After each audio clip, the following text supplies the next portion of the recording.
Luc. Chapitre 14. Jésus étant entré, un jour de sabbat, dans la maison de l'un des chefs des pharisiens, pour prendre un repas, les pharisiens l'observaient. Et voici, un homme hydropique était devant lui. Jésus prit la parole, et dit aux docteurs de la loi et aux pharisiens, « Est-il permis, ou non, de faire une guérison le jour du sabbat ?»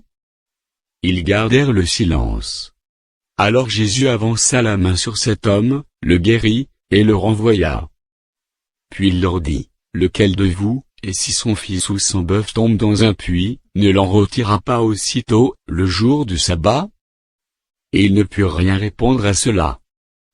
Il adressa ensuite une parabole aux conviés, en voyant qu'ils choisissaient les premières places, et il leur dit, « Lorsque tu seras invité par quelqu'un à des noces, ne te mets pas à la première place, de peur qu'il n'y ait parmi les invités une personne plus considérable que toi, et que celui qui vous a invité l'un et l'autre ne vienne te dire, cède la place à cette personne-là.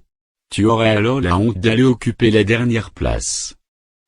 Mais, lorsque tu seras invité, va te mettre à la dernière place, afin que, quand celui qui t'a invité viendra, il te dise, mon ami, monte plus haut.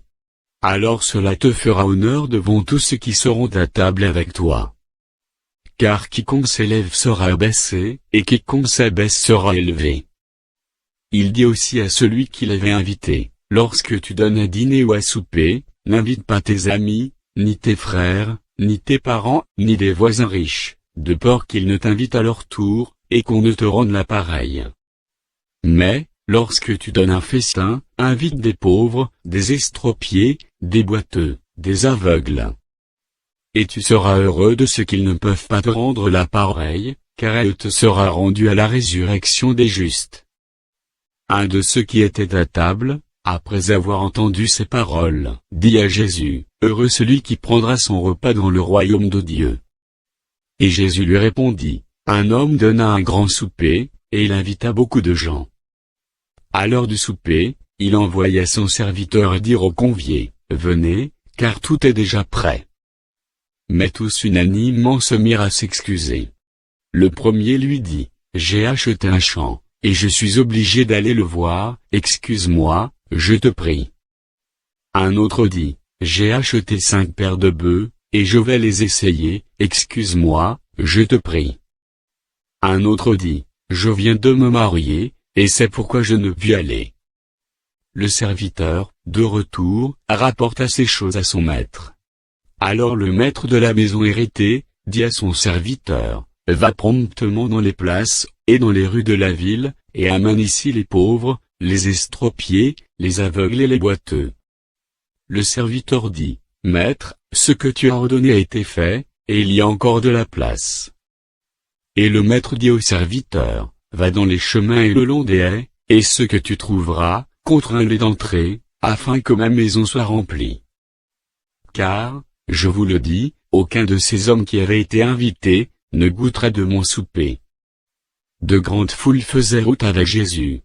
Il se retourna, et leur dit, « Si quelqu'un vient à moi, et s'il ne hait pas son père, sa mère, sa femme, ses enfants, ses frères, et ses sœurs, et même sa propre vie, il ne peut être mon disciple. Et quiconque ne porte pas sa croix, et ne me suit pas, ne peut être mon disciple. Car, lequel de vous, s'il veut bâtir une tour, ne s'assied d'abord pour calculer les dépenses, et voir s'il a de quoi la terminer, de peur qu'après avoir posé les fondements, il ne puisse l'achever, et que tous ceux qui le verront ne se mettent à le railler, en disant, cet homme a commencé à bâtir, et il n'a pu achever? Ou quel roi, s'il va faire la guerre à un autre roi, ne s'assied d'abord pour examiner s'il peut, avec 10 000 hommes, marcher à la rencontre de celui qui vient l'attaquer avec 20 000? S'il ne le peut, tandis que cet autre roi est encore loin, il lui envoie une ambassade, pour demander la paix. Ainsi donc, quiconque d'entre vous ne renonce pas à tout ce qu'il possède ne peut être mon disciple. Le sel est une bonne chose, mais si le sel perd sa saveur, avec quoi l'assaisonnera-t-on? Il n'est bon ni pour la terre, ni pour le fumier, on le jette dehors. Que celui qui a des oreilles pour entendre entende.